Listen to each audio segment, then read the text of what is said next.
Being unemployed is not a fun thing, since without an academic education, there are not a lot of jobs available for you.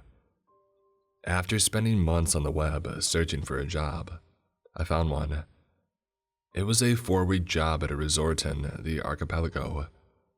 At first, I thought it was a prank because of the pay that they offered. Let me tell you, it was a very large sum.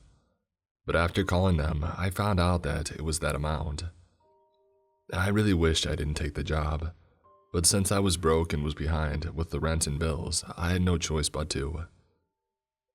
There are some weird and paranormal things going on here that have left me traumatized for life, and no amount of therapy will help me get through it. Right now, I'm in the main building, but I thought it would be wise to write down what has happened to me so far in case I don't make it.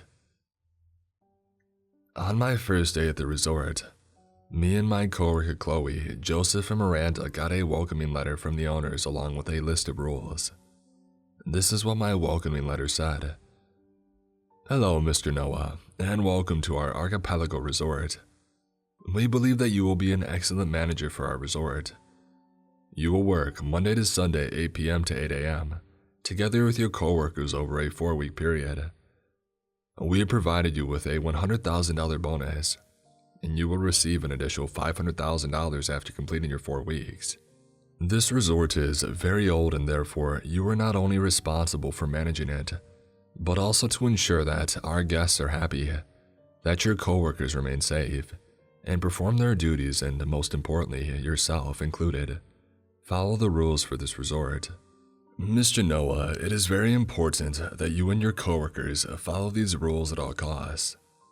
If you or any other employee breaks a rule, we won't be able to guarantee your safety. Sincerely, the owners of the resort. The rules read: 1. The manager must always ensure that the lighthouse is lit. If it goes out at any point during your shift, you have 30 minutes to go there, remove the damaged light bulb, and put in a new one. The light bulbs are at the bottom floor in the lighthouse in a box close to the stairs. 2. During the night, strong winds will be felt throughout the resort and the main building. If the wind stops suddenly, you must turn off all the lights in the building until you hear the winds again. 3. The restaurant closes at 11 p.m. If you see people inside it after 11 p.m., use the gun provided by us and go in there and shoot them, and don't leave until there is no one left. 4. During the night, the manager must go on 2 tours to check the harbor. If you spot a glowing crimson red sailboat entering the harbor, you must spray the oil found in the barrels over the boat and set it ablaze, which you do with your sidearm before it can dock. 5. Make sure to lock the main door when you leave and enter the building. 6. All guests have their own safety rules to follow. If a guest calls and complains about a creature outside their house, tell them not to look out the windows and to ignore the creature. It will eventually disappear. If you see the creature yourself, shoot it with the provided gun and it will retreat.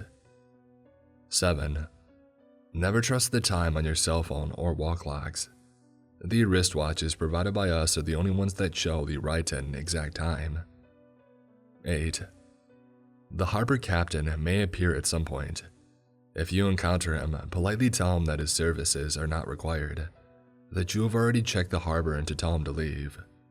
Do not anger him under any circumstances. 9. If another lighthouse suddenly appears on the opposite side of the resort, sound the emergency alarm and escape the island. However, this rule is very rare and almost never happens. However, if you are unfortunate enough to encounter it, you must press the emergency alarm button, which will be heard throughout the resort. The guests will know what to do when this happens. Grab your coworkers and run to the docks as fast as you can, and escape the island with the provided motorboat. Be warned that other creatures will be drawn to the alarm. 10. Do not try and leave the island on your own, with the exception of rule number 9. It won't end well. What the actual heck, I said out loud, and looked at the others who all had a similar look of shock on their face. Is this a joke? Chloe said, visibly startled. If it is, then the owners must have a pretty messed up sense of humor, right? Well, I believe that we're about to find out, Joseph said. But can we at least agree on something? We do, as the rules say. But if it is a joke, we can laugh about it. But if it isn't, I don't want to see what happens. Agreed, we all replied. But as I reread the rules, my heart jumped a bit, as I am the manager. It was 7:30 p.m. when we met inside the main building. The building was very old and had 2 stories. The restaurant area that was large and surrounded by glass windows. It had a bar that led to the kitchen. And on the second floor, there was a woman and men's bathroom and bedroom, and a large office area with 5 desks. After grabbing the stuff on our desk, a sidearm, keys, a flashlight, holy water, and a cross, we sat down and talked about the rules when I looked up at the wristwatch given to me. It read 7:59 p.m. Alright, our shifts start now, I said. But just as it had switched to 8 p.m., the lighthouse went dark. We all looked at each other in horror, and I think all my blood disappeared from my body. Rule number 1, the light must stay on. I sat frozen when Miranda said, almost quietly, Go, Noah, which brought me back to my senses. Right, I replied with a voice that I didn't recognize, and went down the stairs out the door, locked it behind me, and went to the lighthouse. Imagine me surrounded in darkness and feeling like you're being watched, and multiply that with a horror factor of 10, and you won't even come close to the eerie feeling that I felt. However, as I walked there, I suddenly realized that there was no wind, and just as I did, I saw a figure walking up from the harbor holding a burning lamp. Rule number 2 and rule number 8. I stopped in my tracks, every hair in my body standing up and my blood feeling like it had become ice as the figure changed its direction towards me, and as it neared me, the light from the flaming lamp gave me a view of the figure. Imagine a 7-foot-tall old man with a sailor uniform, an undead face, hollow eyes holding a burning lamp that was literally fire, shaped in the form of a lamp.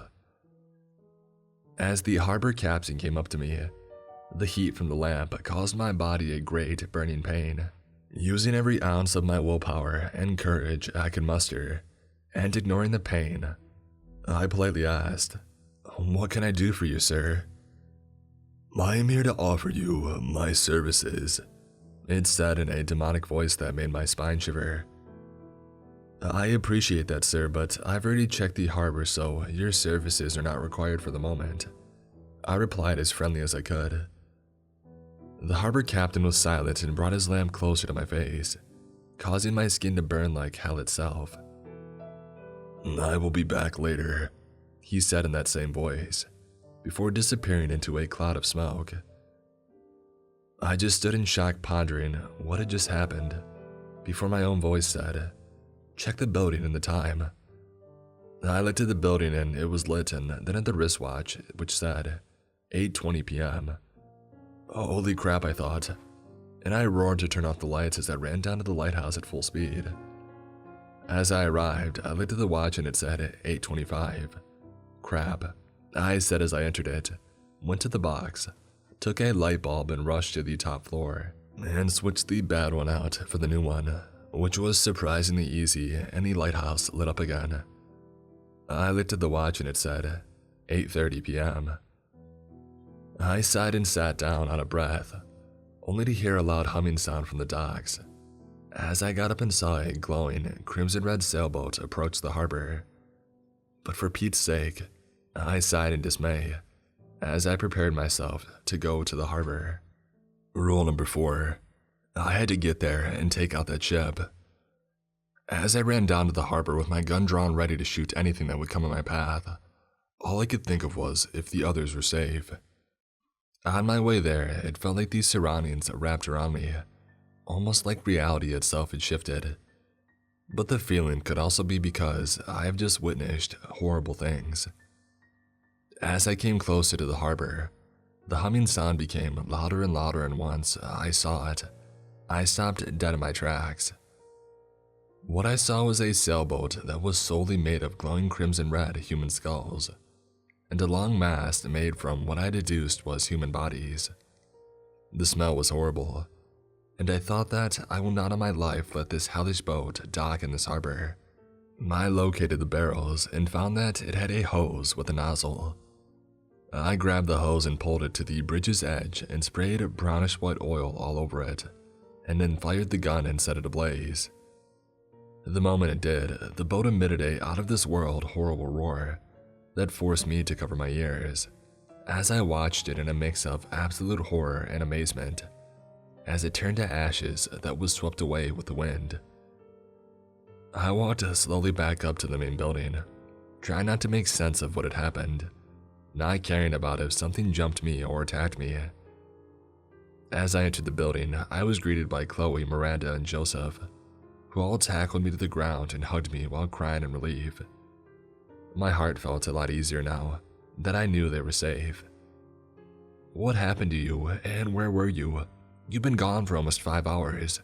We thought you were dead," Miranda said. "I don't even know where to begin." "You said I was gone for 5 hours?" I said as they held me up as I looked at the wristwatch which said 1 a.m. "Yeah, what happened to you?" Joseph asked. Well, I had a not-so-pleasant encounter with the demonic harbor captain that carried a lamp made out of fire. And after changing the light bulbs in the lighthouse, I had to deal with that crimson sailboat from hell, which was made out of human skulls and a mask of rotten human corpses. I replied, and realized that I sounded like I was mentally deranged. "Holy crap, Noah," they replied in a mix of shock and terror. "Anyways, why didn't you turn off the lights when the wind stopped?" I asked. "We tried, but the switch malfunctioned, so it took us 5 minutes to get it working. Luckily, Miranda knew a thing or two about electricity," Chloe said. "However, we did not encounter any unusual events despite that," Joseph added. Something isn't right here, I thought. "Who are you talking to?" A voice suddenly said as I looked to these stairs, and I think my heart stopped, as Chloe, Miranda, and Joseph went down from it. I looked to where they were previously, and now there was nothing. I drew my gun and aimed at them. "Stay back or I'll shoot," I screamed. "Noah, what are you doing?" Miranda asked, shocked. "Throw holy water on yourself now, or I'm gonna shoot," I yelled. They all did that and nothing happened. I sighed and lowered my gun before falling unconscious. I awoke sometime later with the three standing over me, visibly concerned. "Are you real?" I asked, not trusting my mind. "Yes, we're real, Noah. What happened to you out there?" Miranda asked as she put her hand on mine. "Then who the heck was it that greeted me in the lobby?" I asked. "We don't know, but all of us experienced some deeply disturbing things after you left, which we prefer to not go into detail with," Joseph exclaimed with a look of defeat in his face. "I think it was because we failed to follow rule number 2, but it wasn't our fault. The dang light switch didn't work, and it wasn't until we heard the main door open that our illusion stopped and we got it to work again," Miranda said. I immediately looked at the wristwatch and it said 10:30 p.m. "So, breaking Rule 2 induces some sort of lifelike horror illusion?" I asked. "It would appear so," Chloe said. And as I looked at her, I saw her mascara was messed up from crying. "What exactly happened to you guys?" "I had an encounter with a demonic harbor captain and a glowing crimson red sailboat made from human skulls and a mass of rotten human corpses, but you look like you've been through hell itself." "Noah, please don't ask us what we saw," Miranda said, with tears running down her face. I understood her based on what I saw. Until 2 a.m., we had no more paranormal things happen. However, at 2 a.m., we had an encounter with rule number 3. The restaurant closes at 11 p.m. If you see people inside after that, use the gun provided to get them out and shoot them, and don't leave until there's no one left. It happened at the time when I was on my way to complete the second tour of the harbor. I made the first one at 11:50, since I didn't know if my encounter with the sailboat at the harbor had counted as a tour. As I was on my way out, I suddenly stopped as a wave of terror swept over me. It was then that I noticed people in the restaurant, staring eerily at me, and their faces began to shift from normal to monstrous. "Everyone, rule 3. I roared as I began shooting. The others joined me seconds later. Luckily for us, the bullets did destroy whatever the things were, but with each one of these creatures going down, thunder was heard in the sky. However, what felt like an eternity, there was no one left in the restaurant. After that event, nothing more paranormal happened, and during my second tour, I had no encounter with the harbor captain or the sailboat from hell. Our shift ended at 8 a.m., and it was like everything went back to normal, like the island became a normal island. We decided to try and get some sleep and then meet before our next shift, and talk about how to better prepare ourselves for it. We met back in the office area at around 7:50 p.m., and all of us had had the same dream, a lighthouse on the opposite side of the island. We said a prayer together and hoped that this shift would be better than the previous, when suddenly, the entire island shook like it was struck with an earthquake. I looked at the wristwatch and it said 8 p.m. We went to the window and our hearts sank as all hope disappeared from our bodies. Another lighthouse had just emerged. Rule number 9. If another lighthouse suddenly appears on the opposite side of the resort, sound the emergency alarm and get off the island. I told the others to get everything ready for our departure and went to sound the alarm, which was located at the back of the main building. Immediately after pushing the emergency button, the entire atmosphere of the island changed into a much darker nature. I double-checked so that my gun worked, and when I looked up, I saw something that will haunt me forever. It was a 30-foot-tall humanoid creature with unnaturally long limbs and a terrifying face full of razor-sharp teeth. I tried to shoot it, but it was too fast, and it knocked the gun out of my hand and grabbed me with its large, claw-like hand. This is it, I thought, as I prepared for the inevitable, only to see the demonic harbor captain materialize out of thin air beyond the creature. Holy crap, I thought, only for the creature to roar in pain and drop me. What I saw then amazed me. The harbor captain set the creature ablaze and it wailed in pain before disintegrating to ashes. Why did you help me? I've tried to help those before you escape, but I've failed every time. Now you must leave human as more will come soon, or you will become a part of this island just like me, the harbor captain said, before disappearing into a cloud of smoke. What just happened, I thought, still in shock, and if it wasn't for Miranda calling for me, I think I would have passed out or to be killed by another creature since I wasn't able to move. We have to leave now, Noah, she said and helped me up. On our way to the harbor, I saw hundreds of people running towards their boats, followed by creatures from your worst nightmares. I looked down in horror as some creatures caught up with the people and tore them apart. When we arrived at the motorboat, I realized that Chloe and Joseph were nowhere to be found. Where are they? I asked, dreading the answer. They're dead, Noah, she replied with a shaking voice and tears running down her face. It's thanks to them that I managed to get away. What happened? I asked, fighting back tears of my own as I prepared to start the boat. I'll tell you when we get out of here, she replied. After getting the boat started, we drove out to the harbor without looking back. Joseph and Chloe were killed by the creatures after protecting Miranda as she returned a young child to her parents. I told her to not blame herself for it and that they died as heroes, while keeping the story of how the harbor captain saved me for myself. When we returned, we both made a vow to track down the owners of the resort and bring them to justice. Unfortunately, we had to endure week-long interviews with journalists and interrogations with the police. Of course, we lied to them about what had happened, since we didn't have any proof of the paranormal things that went down, and they would have thought that we went insane. So instead, we told them that the resort was hit by a storm, and that Chloe and Joseph died after getting hit by debris on their way to a boat. Though we told their families what truly happened, since they deserved to know the truth. Later, we moved in together and spent days and nights without sleep, trying to track down the owners of the resort, and eventually we succeeded. Though, what we would find out was beyond anything we could have possibly thought up. They told us the island was a nexus point between the mortal world and purgatory, and that during the night when the veil was at its weakest, entities from purgatory were able to travel through the veil to the island. The rules were created by the first settlers that stepped foot in the island 400 years ago, after their captain fell victim to the island.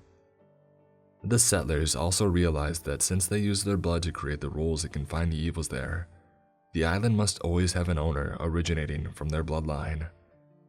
So, to ensure that the island's influence would not extend to the rest of the world, they turned it to a resort. We were utterly shocked by this revelation and felt a mix of anger and pity, but still coerced them to help us stop it by threatening to turn them over to the police or worse. So, in a week, myself, Miranda, the owners, and our respective families, including Chloe and Joseph's, will return to the island and try to put an end to the island's activity once and for all.